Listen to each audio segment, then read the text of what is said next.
Sila, again, the Emperors know that they have to choke out the Masha. Yes, of course. Dahil yun din ang mga isa sa dahilan kung bakit nga nagkaroon ng magagandang streak ang SEO. So it only means that it's a respect ban for them. And syempre, Harith as well. Na even though na natalo ang SEO kanina with Harith being used, it's better to be safe than sorry. That would be the call for Happy Feet Emperors right here. At para naman sa side ng STI eOlympians, they will be batting out again the Grok and the Selena. Similar to what they have banned during Game 1. Yeah, look at this. The Emperors, they really want to stop Masha. And of course, just for a good measure, tanggalin na natin hero si UG. Just take out the Harith. Yes, definitely. At syempre, Happy Feet Emperors will be having that X-Borg and SEO having that opportunity to have two hero picks, and that's going to be the Lolita and the Kaja. Hovering here, the Cho once more on Renegade, I believe. This is going to be Renegade's Cho. Mukhang napaaga yung salita ko kanina. Remember I said I don't like the lineup on HFE. It felt very swingy kasi nga parating pick off ang gusto nilang gawin. But with the way our Franco performed, they got exactly what they needed. It only means that, okay, draft-wise, it's very important nga naman talaga. Pero the way you play the game is the deciding factor talaga kung mananalo o matatalo ka sa isang laro. And Happy Feet Emperors executed that very beautifully sa ating game number 1. But even though that being said, STI Olympians, meron, even, kahit na sabihin natin they weren't able to get the top 4 spot that they needed, this is also a good game for them to actually burn out the members of Happy Feet Emperors, because it also takes mental stability then, diba? Actually, and SEO can still shake in that stability. Yeah, and the thing is, ano na lang one key to success is to redefine what success means. Your team diba, is banning. Kung hindi na makarating sa playoffs ang isipin ng eOlympians dito, they could use this matchup right here to you know, gain other things, like maybe solidify their picks, their bans, maybe try out a new strategy courtesy of Coach Amia. Again, I think this is not the last we're going to be seeing of this iteration of the eOlympians. Yes, definitely. I mean, they have been veterans for as far as we can remember, and this is one of many games for them to Your run. team is and again, yun nga, no, going back to the drafting phase right here, HFE still sticking to the shoes that they have. Bakit mo nga naman sisirain ang hindi naman sira? So they will be choosing that Cho and Lilia once more for game number 2. And again, for SEO, Lolita, Kaja, this time we will be seeing a Chang'e. And now they're hovering this Tams once more on Nixu. Not sure if it needs more teeth or it needs more rejuvenation, more regeneration. But check it out. Say, tinan mo respeto na talaga nila yung Franco. Yes. Take it out. That was, feeling ko nakaka-trauma na. It's like, grabe. They got shook talaga. Kasi Franco nga already has a low pick rate naman talaga for this Conference 2. So picking that out of the blue and expecting the unexpected right here, it only means that this Franco of Burns is really to watch out for. Again, we have a new mayor of Hook City, mga kaibigan. Marami tayong makikitang Franco sa... Breaking news, Vern Esports buys out Eson Esports, now a stockholder in Franco. Real quick, they pick up the Hellkurt and the Akai on the side of the Emperors, and ang huling hero dito na gagamitin ng eOlympians. Let's see, it's going to be the Claude on Jeff Cutie forever. This is good, and that really sums up our draft phase for game number 2. Let's see if HFU could still get the sweep or SEO still getting that 2. This is a match point here for the eOlympians. I mean, knockout na sila, that's it. So there's a lot going through their minds, or it could be the other way around. There's nothing going on in their minds. They're just like relaxed. They're just, this is it. We're like, let's just play this out, guys. Yes. And syempre, like, even though that they weren't able to get to the top 4, it only means that SEO are commendable players. Because it's not every day you get to see a team from 0 to hero real quick, diba? And this one defeat is not going to put him down to 0 again. Yes, definitely. And it's like more of a, what do you call this? more for them to actually have more experience and to 5 face seconds more till the players. enemy reaches the battlefield. Actually, yeah, may mapanghahawakan Oo. pa sila dito. Talaga. There's a lot that they've All done in the troops past couple of deployed. weeks. But ladies and gentlemen, let's get right into it. It's time for business in the land of Dawn as the Happy Feet Emperors face off against the STI eOlympians in this game 2 in a best of 3. It's match point right here. It's Renegade on that show. Van as the X-Borg, si Aaron ng ating Lilia, Daniel on that Hellkurt, at si Vern naman ang Akai. For the side of STI eOlympians, Kripsunu Mercy as Lolita Lembot for the Kaja, UG for the Chang, Nixu for the Toms, and finally Jeff's Cutie Forever as the Claude. So far, resources, parehas. It's really fundamental. Tamang laning phase, tamang resource take, it's just good. But Van here, parang show lang, with an attempt to steal this blue buff again. I feel like Van can do it. Yeah, because Lembot here is in a low health at try niyang ikutin, but what used to flicker here, but Joe was on the eyes on that prize as he takes that first kill, and actually will be getting another one as they abuse that overstay for the side of HFC. Oh, nice trade there. Van taken out here by UG. 1-1 right now, and there's barely any goal difference between these two teams. Again, they're playing it safe. They're staying to their own side. Yes. Ayaw naman nilang mag-overcommit at ma-expose. But look up top though, Renegade is cutting the lane, and they are able to clear. Yes, I mean that's also good enough, for the Toms to just stay in his lane and not roam around anything else. But look at that, and Meteor Shower will be picking off that Akai anytime soon, and Daniel will be forced to tower hug to safety. And again, this is a good job for the side of SEO. Yep, and they are bearing down hard on this bottom lane. Apat na miyembro na ito ng eOlympians clearing the wave, taking that small camp, and of course trying to push this turret, but they have to back off because Nixu is facing off against 3 members. Can he survive? He has clicked Contra Inferno just now. Stake's gonna miss him about a few feet, and looks like the eOlympians are going to be converting this bottom tower. It would have been nice though for SEO eOlympians that when Thomas was already in the middle lane, yun lang din sana yung magandang chance para mag-transition sila sa turtle, like now. Pero mas maaga lang matatapos. But then again, still, 2 members of Happy Feet Emperors nandito sa ating top side, and while SEO here just clutched together to get this objective, and magta-transition na sa ibang linya. This is playing quite a bit like game 1. Look up top though, Renegade hitting Nixu with the Way of the Dragon, pinning him down with the Shunpo and the Jit Kundos, finishing him off. That's a kill up top, but there's no minions there. They cannot push this lane, cannot keep the pressure down. Instead, they're going to try to move out through mid. And mid it is because 3 members of both teams are in here at tamang abang lang ang Happy Feet Emperors, but they know that the objectives will be first and UG will just get that buff. Check it out, walang retribution sa side ng SEO. So every single buff, every single objective that they take is going to be, how do we say, well-earned. Yes, but they have to rejuvenate naman in exchange. Vern here just shoving out Nixu para makuha nila tong tower. That was good patience kasi if they decide to actually go in there first, it's going to be very difficult even though natatlo sila doon. Pinipili talaga ng Emperors. They really need to get that turret, and indeed they did. But check down bot though, Daniel popping. The Dark Knight falls, jumping into that bush, not seeing that there were 4 members, and he's able to flicker out. Safe is our Hellkurt.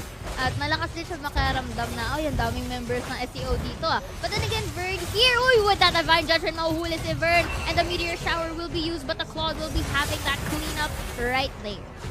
Stakes being put out by Van, pulling nobody. And look at that, Aaron being walked in on by 3 members of the eOlympians. Poppin' Black Shoes just in time, but Numeran Blast stunning Van here, and they're going to be backing out. Lembot looking really low. Flicker out, Ring of Order to try and push back the members of the Emperors, and they're safe. This is a disengage here. Parang silang E. Emperors.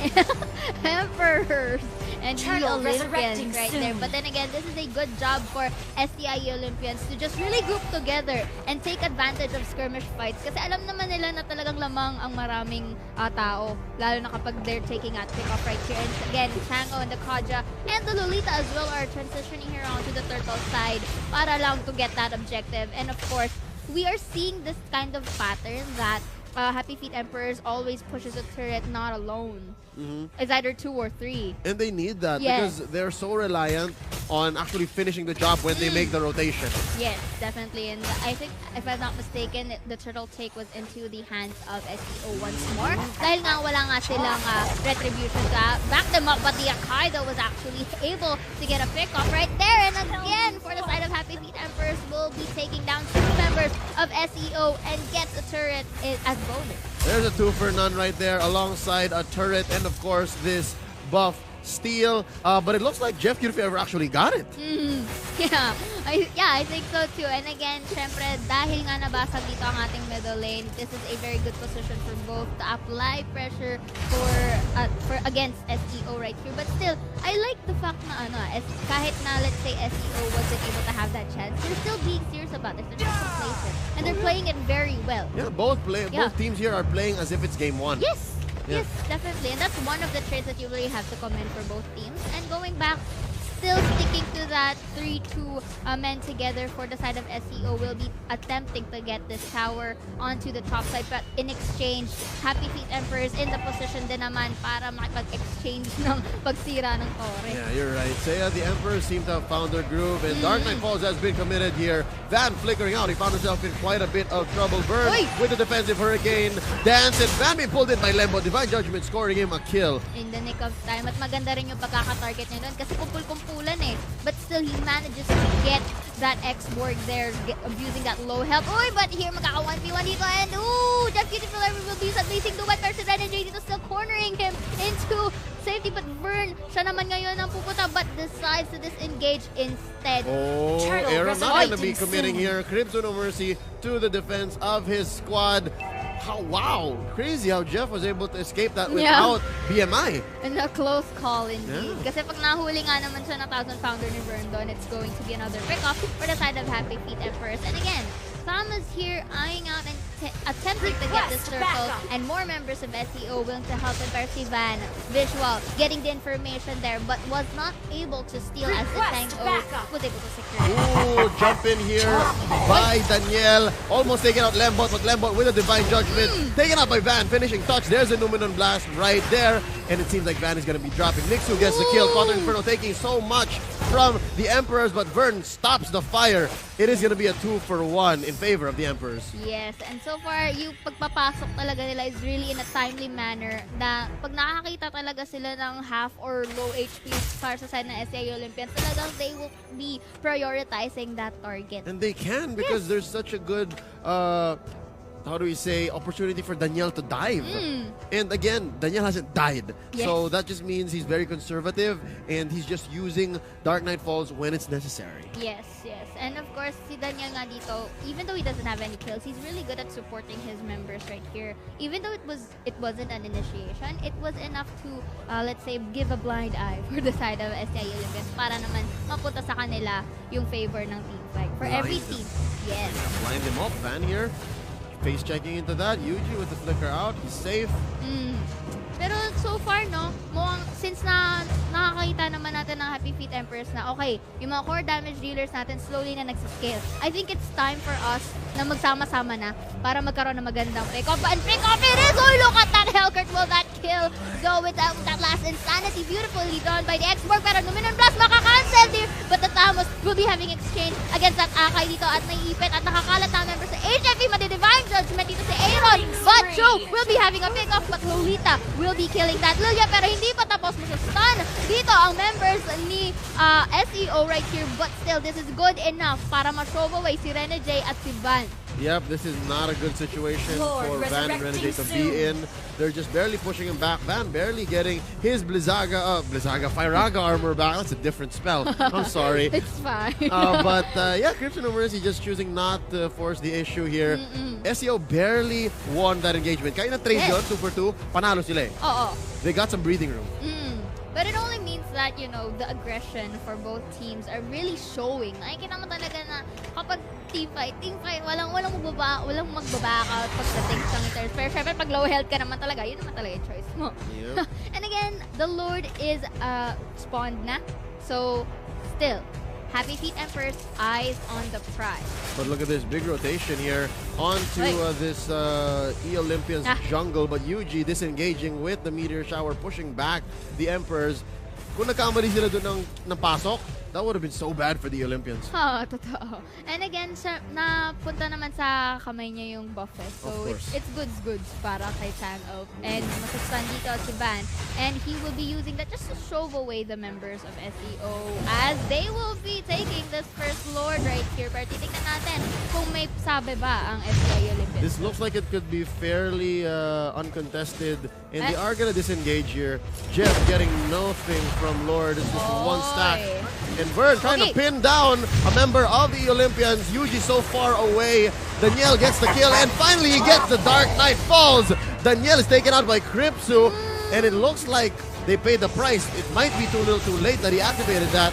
And of course, Divine Judgment will be used. Mag-burnout ang immortality doon. Pero di natin nakita kung mapapatay ba siya. And Rene J will be forced to use that flicker as he will be facing 4 members of SEO. And still, the meteor shower was enough to kill him there. And although napunta sa kamay ng Emperors ang Lord, they took advantage of their low HP, which was a very good job for them. Pero still, the Lord is a good job to delay the time para masira nila yun sa may baba. And taking advantage of more members doon sa ating baba, they managed to push this mid. Pero mo sadya yun on the side of the Emperors because they were able to take down the last turret before the high ground in mid. They're forcing the issue here. 3 members. They're taking mid and they're going to take top. And it looks like Van is looking really low. But let's see. Dark Knight Falls being committed here by Danielle to help out up top to very safely disengage. But still, there will be exchanges in terms of third kasi yung SEO Olympians nga naman, pin-prioritize naman itong baba. Because they know that members of Happy Feet Emperors were on the middle. So it's really about the positioning talaga dun sa ating mapa on how and when they will be getting that objective. And so far, it's really going good against Emperors right here kasi sila ang lamang in terms of turret team. Yep, and let's look at the net worth here. It is actually the Emperors who are ahead, but the items on the side of the Olympians, Yuji not doing bad for himself. Real quick fight has broken out in mid. Jeff, did you ever pop in the blazing duet so early? And there is an immortality for Vern. It's out. Yuji gets the kill. Luminous Blast hitting nothing but air. Van looking really low. Aaron running away from Lembo. Divine Judgment onto Aaron. No black shoes for you. That's a 2 for none in favor of the Olympians. Skills ultimate to and fro for both teams right here. But then we saw that the meteor shower was really enough to burn the HPs of members of Happy Feet Emperors. At alam nila na ang STI Olympians ang lamang doon sa team fight na yon won't be dilly-dallying as they will be pushing this middle side turret at si Helker tamang split push lang sa taas. And here Van just trying to actually shove them away but not enough as the Divine Judgment will be popped. And Vern using this Hurricane Dance just to get them away. But here, Blazing Duet. Pero makacancel. Masisipa siya doon sa ating Torre. But it was enough to actually give him and pick him off. But the base is exposed. Oh no, it's only Aaron left to defend. Can he do this? It's Lembot, Crypto, and Yuji sieging this core. It looks like he can. It's gonna be, what, 13, 12 seconds before the next teammate for Aaron here is gonna be back, and it looks like he's gonna have some time. Yes, definitely. This is really intense for both sides because although na-expose nga ang middle side ng HFP, ganun din sa STI Olympians sa kanilang baba, and Helkert was able to split push that even though that whole fiasco was happening sa gitna. Napilit ni Daniel yung bot, no? Napilit niya talaga. And which was good. It only means that in terms of map control, so far ang lamang dito ang SEO simply because naka-pick up sila na tatlo doon kanina. But again, Lembot here just trying to be sneaky as he gives information kung naasan ang mga members ng Happy Feet Emperors. And here, prioritizing still the buff and objectives for both sides of the team. It only means that they cannot afford another pick-off here kasi this can be a potential final clash if it works for either of them. Yeah, this Lord is going to be very significant. If this does go the side of the Olympians, tapos na. Finish na. This is going to be Lord marching down mid. It's a level 2 Lord. It's going to be a little harder to defend against. But check it out. This is a fight brewing in mid. It might happen at any time. Lord resurrecting soon. Again, basing or judging by the positions ng Happy Feet Emperors, they are not really going out of their zone kasi baka sila naman din ang potential split push na itong Camus na nasa baba. And syempre nakaramdam na nga, SEO, very good transition to the Lord here at syempre magpa-face check na dito si Xborg and Akai and they were forced to actually reset. Oh, check it out. Dark Knight Falls here by Daniel and Lembot almost tried to Divine Judgment him but he's pulling off. He's gonna back out. And the Hurricane Dance will be used to corner Lembot right here, but still enough to escape, and Chango goes for that cleanup. Okay, again, I think SEO won that little engagement. Besides, you know, the Akai dropping, napilit nila yung Dark Knight Falls. They forced it. And here's a Way of the Dragon by Renegade onto Nixu, and he gets stopped in his tracks by Daniel, silencing him, but he does get Caught in Inferno off. Renegade gonna be backing off. Daniel drop into Yuji's Meteor Shower right then and there. Beautiful follow-up for the Chango right there. Siyempre si Van will be using that last Insanity para hindi makamove forward ang Lolita at ang Cloud Knight there. Pero syempre yung position nila napakaganda talaga para pumunta sa ating Lord dahil alam nila na kulang na ng isa ang ating Feet Emperors. They will be using that -1 member against them. At yung nawawala pa miyembro ng HFE, siya pa yung talaga makapigil sa eOlympians, right? Talagang nangangailangan na nandun na again. Blazing Duet will be used here just enough, but still, maaagaw pa! Next board ang Lord natin dito, ladies and gentlemen, your shower will be used para ma-throw up and burn HP ng ating HFE. And here goes the monster kill for the Chang'o, but still, Nixu with that low brink of health still able to survive that fight. And even though that the Lord again is in the hands of Happy Feet Emperors, it's not enough dahil pumapasok na sa ating base ang SEO. Van, low health, pero hindi na siya makakapag-defend dito. Last Insanity gagamitin, Meteor Shower, hindi makatatamaan si Daniel. How perfect is this? Lord is marching down bottom, pero nasa mid ang pressure ng SEO. And this was, I think, wow, a calculated risk, I was gonna say. But here we go. Daniel taken out by Lembot. It looks like it's over because they are gonna be focusing on the third, but they can still defend. It's a 4-for-none trade, ladies and gentlemen. Van gets a triple kill. Andito pa ang HFE. They're still in it. Alam nila na ipaprioritize ng eOlympians ang base at si Renegade. Oh no, Van rather. Chinoise niya talaga na i-take advantage yung low health ng dalawang members ng Olympians. Walang arrival dito, talagang bakbakan lang. Na-depensahan niya yun, walang arrival. Grabe, talagang 4-to-none. Mano-mano. They took advantage of Nixu not being into that scene. And 3 members here just pressuring Nixu. Let's see if madedefend niya. Pero mukhang uli na lahat. Last Insanity gagamitin dito. And he will be cornered by 4 members. Ray of the Dragon na gagamitin dito. And he will be having no choice but look at that life steal. Beautiful coming from him. At uunahin na niya ngayon. Dito si Claude. But then again, the immortality will be burned. But still cornered by 4 members. At Bosha shutdown pa ni Kaza. Here we go. It's still on. The defense is real, ladies and gentlemen. Pero naka-happy death mode na ang eOlympians. All their turrets are down. Top, mid, bottom. Aaron is very alive. Taken out by Lembot. It's a 3-for-none trade.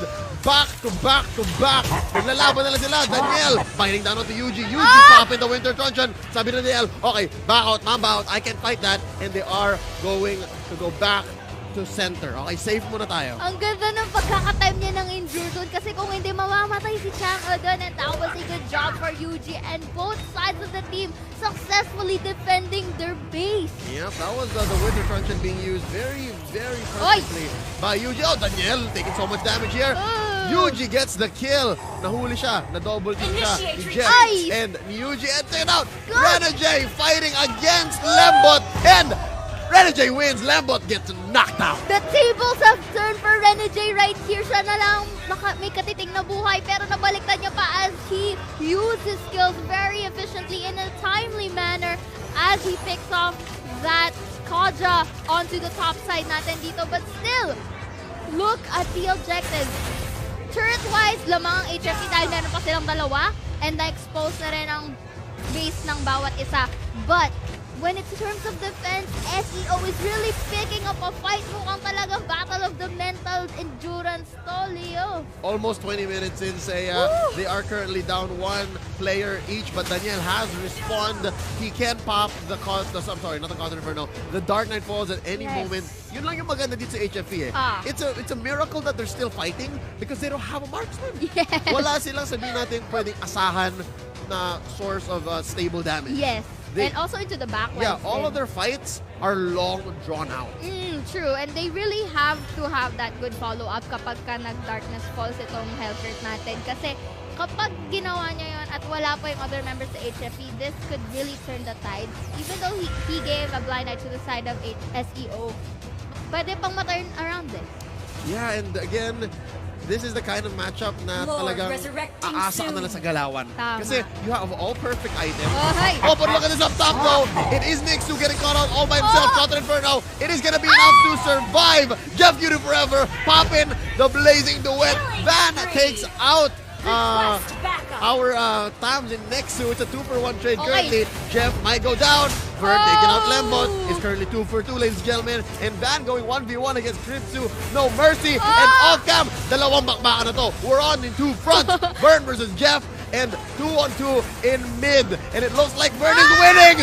Vern pops him off. Jeff is knocked out, ladies and gentlemen. Crypto's gonna go down as well. But he's using the Numinum Blast.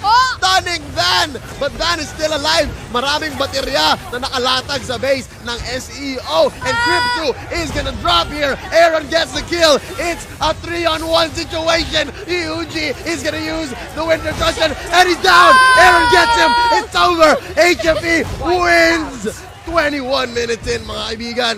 This is a sweep. Sweep really done by